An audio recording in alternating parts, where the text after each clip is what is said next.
इनको कभी पब्लिक के लाभ से सुविधा पहुंचाने से कोई माने मतलब रहा नहीं। इसलिए अब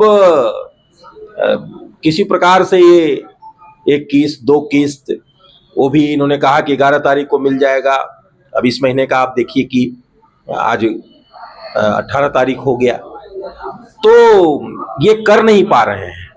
अब कितने दिन तक यह सरकार इसका भुगतान कर पाएगी, वो देखने वाली बात होगी कि यह सरकार कितने दिनों तक कर सकती है। जेएम का यह कहना है कि जो 2500 इस मंथ नहीं मिला तो अगले महीना ही मतलब कि इस मंथ में 5000 सबके राशि जाएगी।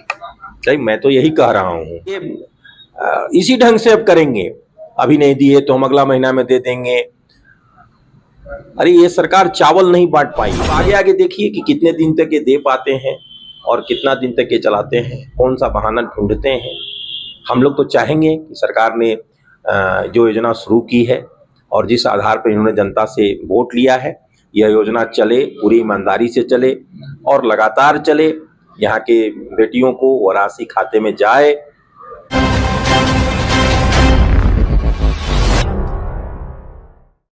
हेमंत सोरेन द्वारा चुनाव से पहले मैया सम्मान योजना का दावा किया गया था और उनका दावा यह था कि हर महीने झारखंड की मैया को और बेटियों को राशि दी जाएगी, जिसकी छठी राशि अभी नहीं आई है। हम बात करेंगे बीजेपी मीडिया प्रभारी से, क्या कुछ उनका कहना है, क्या कुछ कहेंगे। छठी किस्त जो आनी थी वो नहीं आई है। देखिए, सरकार बहुत दबाव में है। आनन फानन में इन्होंने भाजपा के घोषणा पत्र का नकल करते हुए और इन्होंने 2500 रुपए, आप सबको ध्यान में होगा कि पहले ये 1000 रुपए इन्होंने कहा था, बाद में इन्होंने भाजपा के घोषणा पत्र के दबाव में आनन फानन में इन्होंने कह दिया 2500 रुपए। और आपने देखा होगा कि सरकार भी बन गई। अब घोषणा का इनको लाभ तो मिला, लोगों ने उम्मीद करके इनको वोट दिया है, लेकिन अब जो स्थिति बन रही है कि सरकार का जो अर्थ का जो मैनेजमेंट है, प्रबंधन है, वो कुछ अच्छा नहीं रहा है। इनको कभी पब्लिक के लाभ से सुविधा पहुंचाने से कोई माने मतलब रहा नहीं। इसलिए अब किसी प्रकार से ये एक किस्त 2 किस्त वो भी इन्होंने कहा कि 11 तारीख को मिल जाएगा। अब इस महीने का आप देखिए कि आज 18 तारीख हो गया, तो ये कर नहीं पा रहे हैं। अब कितने दिन तक यह सरकार इसका भुगतान कर पाएगी, वो देखने वाली बात होगी कि यह सरकार कितने दिनों तक कर सकती है। इसी बीच में आपने देखा होगा कि ये बहाने भी तलाश रहे हैं। 1,56,000 करोड़ की राशि केंद्र से मांगना, फिर और कुछ ये ढूंढ रहे हैं कि हम कैसे, अब अगर नहीं दे पाएंगे तो क्या बताएंगे जनता को, कैसे हम केंद्र सरकार को, मोदी सरकार को कटघरे में खड़ा करेंगे और सारा ठिकरा हम उन पर फोड़ेंगे। ये सारा प्रयास सरकार करने में जुटी हुई है। अब आगे आगे देखिए कि कितने दिन तक ये दे पाते हैं और कितना दिन तक ये चलाते हैं, कौन सा बहाना ढूंढते हैं। हम लोग तो चाहेंगे कि सरकार ने जो योजना शुरू की है और जिस आधार पर इन्होंने जनता से वोट लिया है, यह योजना चले, पूरी ईमानदारी से चले और लगातार चले। यहाँ के बेटियों को वो राशि खाते में जाए।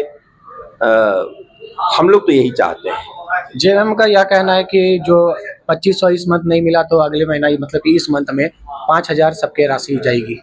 सही, मैं तो यही कह रहा हूँ कि ये मैं कह रहा हूँ ना कि ये इसी ढंग से अब करेंगे। अभी नहीं दिए तो हम अगला महीना में दे देंगे। अरे ये सरकार चावल नहीं बांट पाई। आपको याद होगा कि केंद्र सरकार प्रति व्यक्ति, मोदी सरकार जो है वो 5 किलो अनाज दे रही है। इसी बीच में राज्य सरकार का भी घोषणा किया गया था कि हम भी देंगे अनाज, लेकिन आप पता कर लीजिए कि केंद्र का तो रेगुलर मिलता रहा, राज्य सरकार का चावल कितना मिलता था। तो चूंकि केंद्र सरकार का मिल रहा है, इसलिए लोगों को उनके घर में चूल्हा बंद नहीं हो रहा है। ऐसे ही इस योजना का भी हश्र होगा। आप देख लीजिए पेट्रोल डीजल की योजना का क्या हुआ और दूसरी योजनाएं। अच्छा, अभी आप देखिए विधवा पेंशन बंद पड़ा हुआ है। बाकी और वृद्धा पेंशन के पैसे नहीं मिल रहे हैं, छात्रवृत्ति नहीं मिल रही है बच्चों को, स्कूल ड्रेस नहीं मिल पाया बच्चों को, मोजा जूता मिलना था पूरा जाड़ा पार कर गया, कहीं कुछ नहीं मिला। तो अभी किसी प्रकार से दूसरे मद की राशि को शिफ्ट कर रहे हैं, लेकिन जब तक इसका पूरा बजटीय प्रावधान नहीं किया जाएगा, पैसा हम लाएंगे कितना देंगे, क्योंकि बाकी खर्च भी हैं, कर्मचारियों को अधिकारियों को वेतन भी देना है, कई योजनाएं चलानी है, आवास योजना चलानी है, आयुष्मान योजना चलानी है। आप देख लीजिए आयुष्मान योजना ये कैसे ये घेर रहे हैं। तो मुझे लगता है कि ये अगर देंगे भी अगर इस राशि को, तो बाकी योजनाओं में कटौती कर देंगे। जेपीएससी चेयरमैन का भी पोस्ट खाली है, लगातार अभ्यर्थी प्रदर्शन कर रहे हैं कि रिजल्ट आने को लेके, उस पर क्या बोलेंगे? देखिए, हम लोग तो शुरू से कह रहे हैं कि जेपीएससी चेयरमैन की नियुक्ति होनी चाहिए, जैक अध्यक्ष की नियुक्ति होनी चाहिए थी। आपने देखा होगा परीक्षा शुरू होने के एक दिन पहले इन्होंने किस प्रकार से नियुक्ति की है।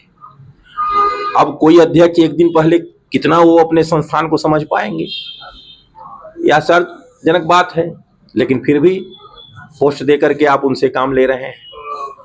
हम लोग तो चाहेंगे कि अच्छे ढंग से जैक चले, जैक के अध्यक्ष बने हैं वो यशस्वी हों, परीक्षाओं का संचालन ठीक ढंग से हो, रिजल्ट सही समय पर हो, धांधली नहीं हो परीक्षाओं में, जो बच्चे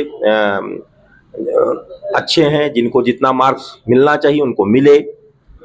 हम लोग तो यही चाहेंगे, जनता का भला हो।